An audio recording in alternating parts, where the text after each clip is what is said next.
The wedding is a trap. We're going to mix drugs into the champagne and put Elizabeth to sleep. The moment that voice came through my smartphone speaker, muffled and distorted, it felt as if all sound had vanished from the world. I had just arrived at the walk-in closet of the villa that would serve as the day's venue.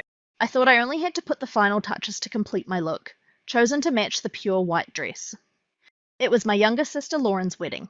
We were supposed to celebrate her new beginning at this seaside estate called Seaview Estate, the villa I had inherited from our parents. And yet, in stark contrast to the cool pearls gleaming softly at my fingertips, the voice I just heard on the phone belonged to Brian, our family's inheritance lawyer, and it was filled with unmistakable urgency. Elizabeth, can you hear me? You must not go to the wedding. Brian, what do you mean? I just arrived and I'm getting ready right now. The guests will be here any moment. He pressed on while cutting me off before I could finish. I'll explain later. I'm sending security camera footage to your phone right now. It's data from the hidden cameras you tested with the installer last night. 3 minutes is enough. No, even 1 minute will do. Just watch it. The sheer abnormality of his tone made my breath catch in my throat. Brian was a man so composed and unflappable that my father had once referred to him as my keeper of the vault. And that very man was issuing a warning with desperation etched into his voice. The call ended, and at the exact same moment, the notification sound of a new message rang out. Attached was a single video file. What appeared on the screen was the familiar living room of my villa. The gentle glow of the fireplace bathed an expensive leather sofa in warm light. Sitting there were Lauren's fiancé, Kevin, dressed in a pristine white tuxedo, and Lauren herself, radiant in her wedding dress. The two of them were leaning close together, clinking their glasses and laughing. They looked exactly like lovers standing at the very peak of happiness. But the moment Kevin opened his mouth, the footage twisted into a nightmare. Are you sure this is really going to work? What if she starts to suspect something? Lauren smiled dreamily and lifted her hand to cup Kevin's cheek. There's nothing to worry about. My dear sister trusts her family completely. There's no way she would ever doubt the celebratory champagne I hand her. 1 sip and she'll sink into a deep sleep. When she wakes up, she'll be in a quiet room with iron bars on the windows. Their laughter echoed throughout the living room. The smartphone screen went dark, and the cheerful music drifting in from the living room seeped into my ears, clinging there like the background music of hell. Just then there was a soft knock on the closet door. It was Brian. He had slipped in through the back entrance, careful not to be seen by anyone. When I opened the door, he took one look at my face and seemed to understand everything without a word. In his arms, he was holding a thick binder. There's no time, Elizabeth. Before they carry out their plan, there are things you absolutely need to know. The binder was placed on the heavy desk in the study, and he opened it to the very first page. It was densely covered with printouts of Lauren's social media pages, a full year's worth of records documenting her perfect daily life, a year during which I had been so busy with work that I had barely paid her any attention at all. But what Brian pointed to were not glamorous photos of parties or celebrations. Read this. It was a long post Lauren had uploaded half a year earlier, written entirely about me. I'm worried about my sister Elizabeth. Lately, she becomes furious over the smallest things and hurls cruel words at me. It pains me to share parts of the messages she has sent me, but please tell me how I can help her. What was attached were screenshots that were presented as chat logs between her and me. However, the abusive language written there was made up of words I'd never typed even once. They were carefully fabricated, false conversation records. This isn't all, Brian said quietly as he turned the page. Next came posts that subtly suggested rumours claiming that I had been asking our mutual friends for large sums of money as loans. There was even a disturbingly polite comment from an account claiming to be a doctor saying, Elizabeth's behaviour may be a sign of delusional thinking. A professional diagnosis is necessary. Of course, no such doctor actually existed. Everything had been meticulously arranged to isolate me socially and to construct the false image of an emotionally unstable older sister. The final, decisive blow was the wedding guest list. There were 2 names that Brian had circled in red pen. One was the most authoritative psychiatrist in the state, Dr. Harris. The other was a family court judge, Andrew Miller. Lauren had introduced them to me as close family friends. They're not friends. They're accomplices, Brian said calmly. This is the plan. After you lose consciousness from the drugs, Dr. Harris will diagnose you with an acute psychotic episode, and Judge Miller will sign an emergency protective order on the spot. It's a perfectly staged setup designed to strip you of your freedom and your assets, all under the guise of legality. A chilling sensation ran down my spine. This was no mere sisterly dispute. It was a meticulously crafted perfect crime planned over the course of more than a year. Why would Lauren go that far? When it comes to inheritance, our parents were supposed to leave everything to us equally. I've even been the one covering most of the maintenance costs for this villa. Brian did not answer my question. He simply opened the binder to its final page in silence and placed an old key on the desk. It was the key to the safe in my father's study, a heavy piece of iron that had never once been opened since my parents passed away. My father instructed me to give this to you when you turn 25, and he also said this: if Lauren ever reveals her true nature, give this to Elizabeth before that moment comes. My father had seen everything coming. With trembling hands, I opened the safe, and inside, among stacks of legal documents, lay a single envelope. On the front, written in my mother's elegant handwriting, were just a few words: to my beloved Elizabeth. Breaking the seal and unfolding the letter paper, I found my mother's feelings written there. If you are reading this, then your younger sister has betrayed you. Please forgive me for noticing the darkness in her heart, yet failing to correct it. Lauren has discovered the true value of our family's real inheritance. My mother's letter revealed a shocking truth. The Seaview estate was not merely a luxurious seaside mansion. Following the instructions in the letter, I pressed the hidden switch inside the fireplace in the study, and a section of the wall slid open silently, revealing a spiral staircase leading underground. Beyond it spread a space like a private museum, where temperature and humidity were perfectly controlled. There, quietly resting, were impressionist paintings and Renaissance sculptures of the kind I had only ever seen in history textbooks. The estimated value was $18 million. The letter ended with these words: Lauren knows about the existence of this collection. She intends to eliminate you, obtain full ownership of this villa, and keep everything for herself. This inheritance is not meant to be turned into money. It exists to protect our family's history and pride. Elizabeth, you must never hand it over to her. Lauren's wedding had been a grand pretext to secure permanent access to this villa. Clutching my mother's letter tightly, I slowly raised my head. Brian, I won't run away. I'm going to fight. I told him this when we returned to the study. But this would not be a reckless counterattack. I would expose the enemy for who they truly were and then trap them perfectly. First, we need to know our enemy. Brian, hire a trustworthy investigator immediately. Dig into the past of the man named Kevin, thoroughly, from money trails to personal connections. He looked into my determined eyes and nodded firmly. Then I picked up my smartphone as well. The person I called was Daniel, a friend from my university days who now works as a cybersecurity specialist. Daniel, I need your help. Lately, something feels wrong with my home network. I have this unsettling feeling that someone is watching me. This is purely for self-defense, but could you check the logs to see if there's been any unauthorized access? Daniel quickly grasped the situation and agreed without hesitation. Barely an hour later, shocking reports arrived almost simultaneously from Daniel and from the investigator Brian had hired. Daniel's report confirmed that my fears had been well-founded. Elizabeth, there's no doubt you've been breached. From a device believed to belong to Kevin, there have been persistent attempts over the past several months to access your PC and cloud storage. On top of that, I found some unencrypted data in his communications. The goods will be delivered after the ceremony. The deadline is strict. It sounds exactly like some kind of deal. Almost at the same time, Brian placed the investigator's report in front of me. It detailed Kevin's astonishing true identity. At least 3 times in the past, he had become engaged to wealthy women, only to have the engagements mysteriously called off just before the weddings, walking away each time with enormous settlements and breakup payments. He was, without a doubt, a professional marriage con artist. The report even included copies of what were labeled strategy files, in which his target's financial situations and psychological vulnerabilities had been analysed in meticulous detail.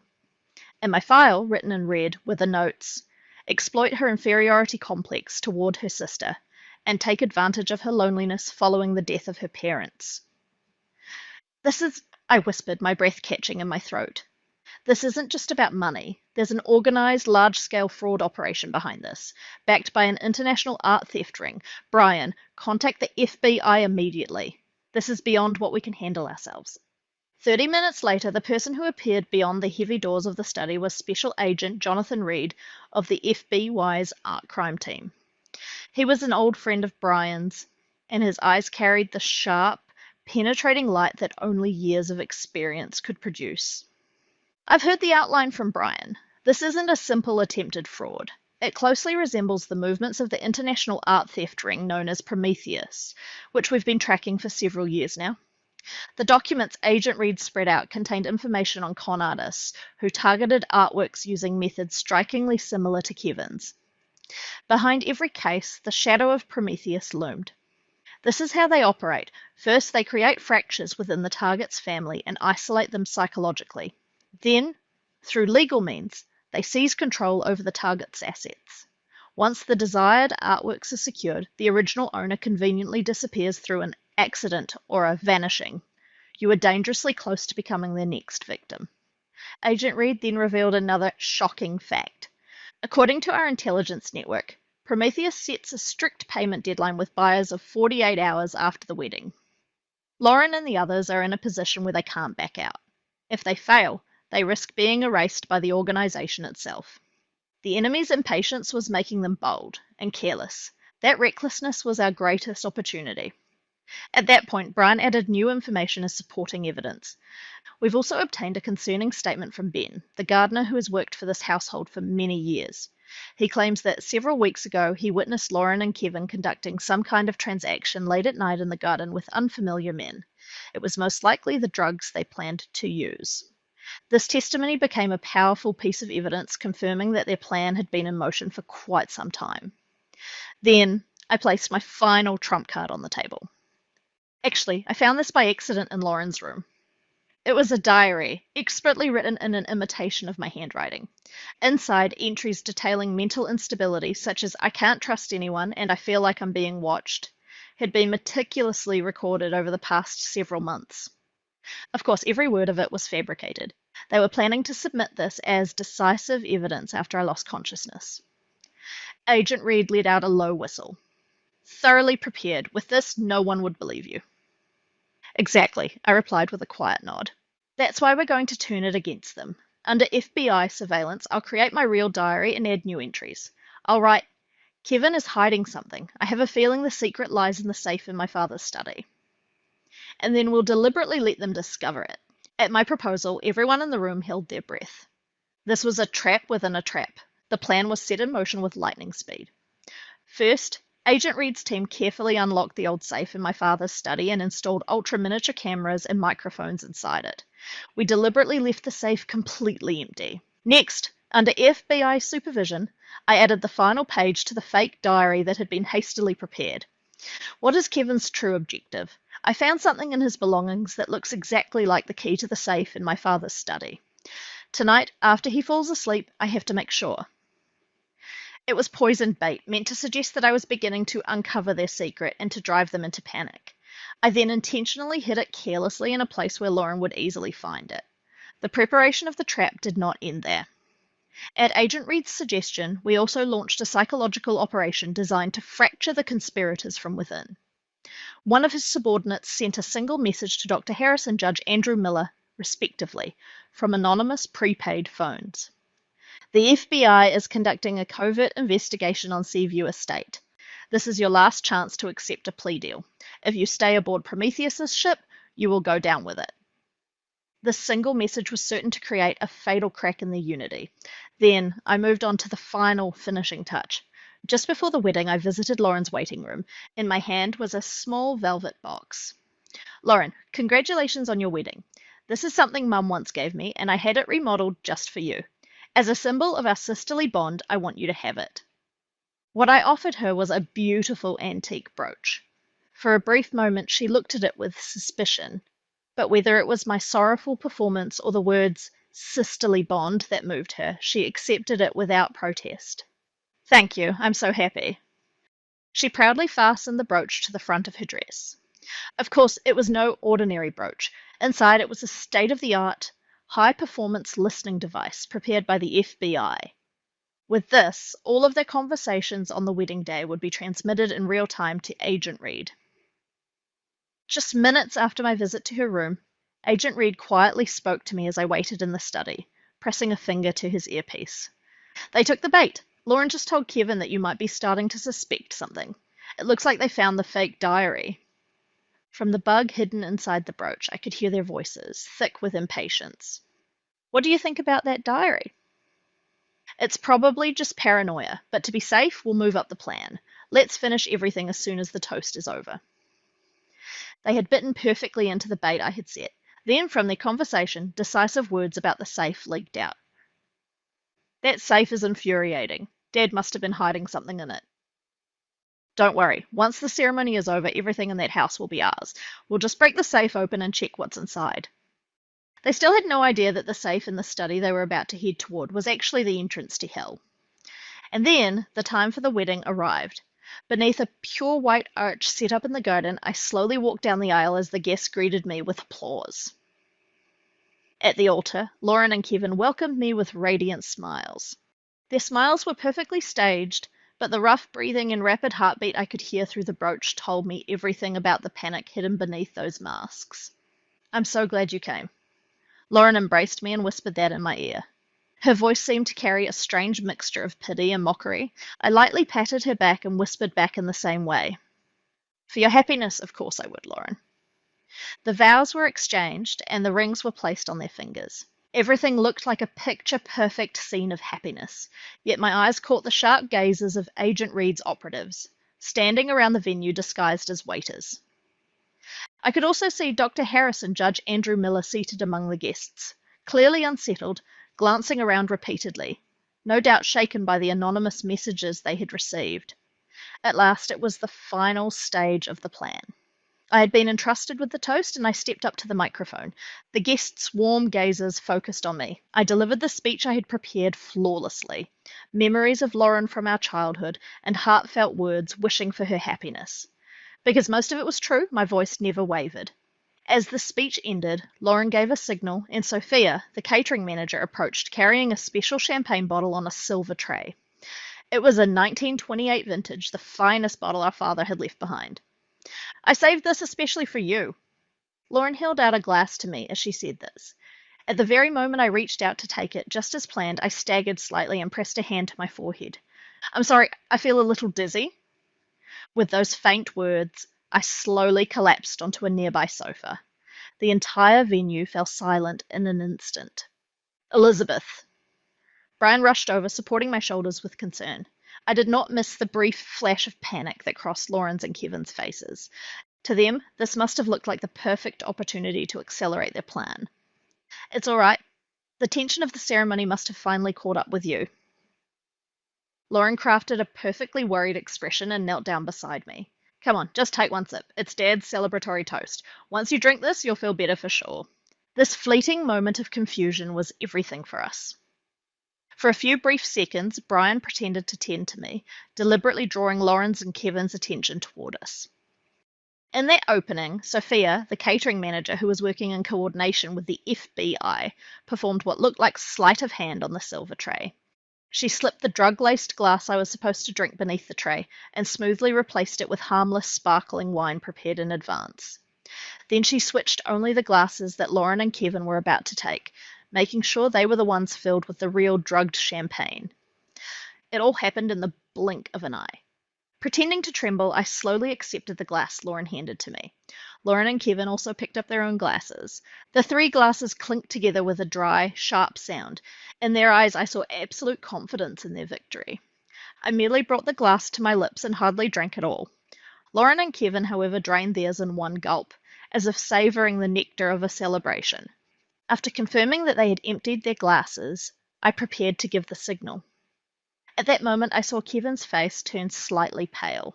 Loosening his tie, he tilted his head in confusion.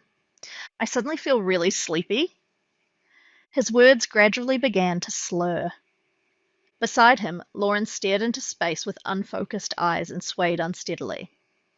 Yeah, me too. Why? She probably never understood what was happening until the very end. It would never have crossed her mind that the poison she had prepared was coursing through her own body. As the guests began to murmur, Lauren finally collapsed onto the sofa, and Kevin too crumpled helplessly onto the lawn. A perfect silence fell over the garden. I slowly stood up and gently let the white silk handkerchief I had been holding slip from my hand.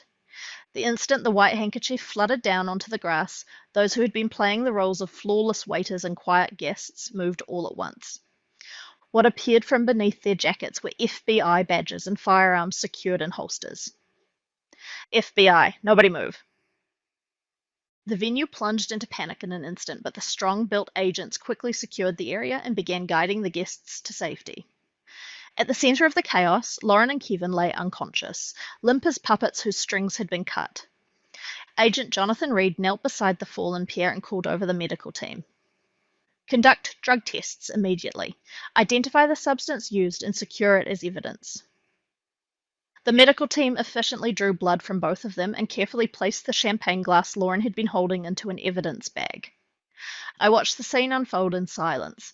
The other two conspirators at the heart of the commotion, Dr. Harris and Judge Andrew Miller, stood frozen in place, their faces drained of colour. Already shaken by the anonymous messages, they seemed to lose all will to resist when the FBI revealed themselves. Two agents quietly approached them. Dr. Harris, Judge Andrew Miller, you are requested to come with us to the station on suspicion of conspiracy and attempted fraud. Without offering any resistance, the two were led away, utterly powerless. I watched as the social status and reputation they had built over the years crumbled away under the red lights of the police cars. With the guests evacuated and only the agents remaining, the garden felt like a place after a storm had passed. Brian came to my side and gently draped a blanket over my shoulders. It's over, Elizabeth. His voice was filled with relief and quiet compassion. I nodded slowly. Yes, but the real beginning starts now. The distant sound of sirens became the only wedding bells for the ceremony Lauren had dreamed of.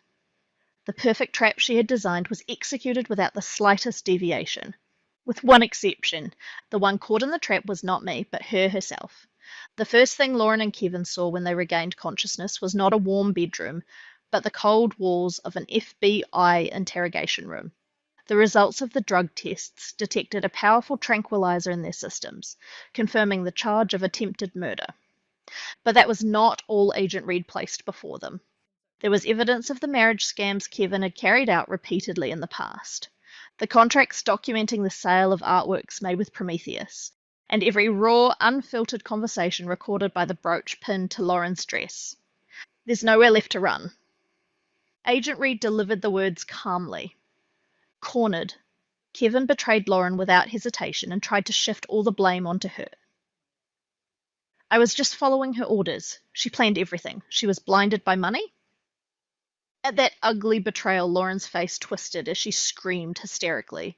There was no trace left of the refined young lady she once pretended to be. But what delivered the final blow was yet another trap we had prepared. A video appeared on the monitor in the interrogation room. It was footage from the hidden camera installed in the safe in my father's study. Just hours before the wedding, the two of them, provoked by the fake diary, were clearly shown sneaking into the study. Where's the key? That woman must have hidden it somewhere. Calm down. Once the ceremony is over, everything will be ours. We can just smash open a metal box like this. That's right. You're right. Everything in this house, those paintings too, will be mine when Elizabeth is gone. The conversation, steeped in hatred and sworn resolve to erase my existence. It became irrefutable proof of their intent to kill. The moment that footage began to play, the two of them fell completely silent. At last, they understood that they themselves had been made to dance perfectly in the palm of my hand. The fake diary they had prepared in order to frame me ended up tightening the noose around their own necks. In the subsequent investigation, the buyers connected to Prometheus were also identified, and the organization suffered a devastating blow. Testimonies from Ben the gardener and Sophia from the catering staff became decisive evidence that sealed their guilt. After everything was over, Agent Jonathan Reed came to commend me. Your courage and intelligence exposed a massive crime that we might not have been able to solve on our own. Thank you, Elizabeth. I quietly shook my head. The only thing I did was try to protect my family and its inheritance. My battle had truly come to an end. Several weeks later, I was sitting on the hard bench of a local courtroom gallery. The sight of Lauren and Kevin standing in the defendant's seats looked nothing like they had on that glamorous wedding day.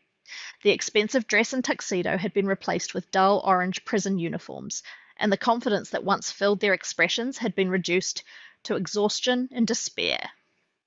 The trial proceeded overwhelmingly in our favor. The evidence submitted by the FBI was flawless. The camera footage from the safe, the recordings from the brooch, Kevin's history of fraud, and his connections to Prometheus. Their lawyers were powerless, and in the end, both of them confessed to all charges. The co-conspirators, Dr. Harris and Judge Andrew Miller, accepted plea bargains and testified to the full scope of Lauren's plan, avoiding prison sentences but losing every shred of their social standing. On the final day of the trial, I took the witness stand. The prosecutor urged me to speak about the immense psychological pain I had suffered and the sorrow of being betrayed by my own sister. But I did not speak a single emotional word. I stated only the facts calmly and plainly, and then at the end, I added this. I'm not here today for personal revenge. I'm here to show that exploitation and abuse carried out in the name of family must never be tolerated. And I am here to make clear how unforgivable it is to sell off cultural heritage protected by our parents and lineage for the sake of personal greed. My words echoed quietly through the courtroom. Lauren, unable even to grasp their meaning, merely stared at the floor with vacant eyes. The sentence was 15 years in prison. By the time the two of them return to society, the world will have changed completely. After the trial ended, I made a major decision. I chose to open the art collection that had been sleeping underground to the public for the first time. With Brian and a team of specialists, I renovated part of the estate and opened it as a small, reservation-only museum. Furthermore, I placed several symbolic pieces from the collection up for auction, and using the enormous proceeds as capital, I established the Anderson Sanctuary Foundation. Its mission was to support people suffering from psychological and economic abuse by family members like Lauren, and to provide shelters and legal assistance so they could achieve independence and safety. The Seaview estate, once wrapped in silence and loneliness, is now filled with gentle laughter and the presence of people brimming with hope. The cottages built on the grounds of the estate had become safe havens where those protected by the foundation could heal their emotional wounds and take their first steps toward new lives. This afternoon as well, a writing workshop hosted by Sarah, a former journalist, is being held on the garden lawn.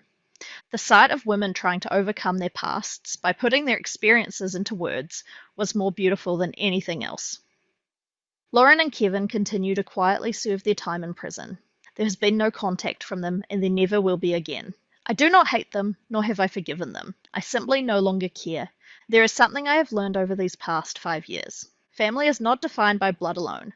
It is a bond of the soul, formed by mutual respect and sustained through honesty and support for one another.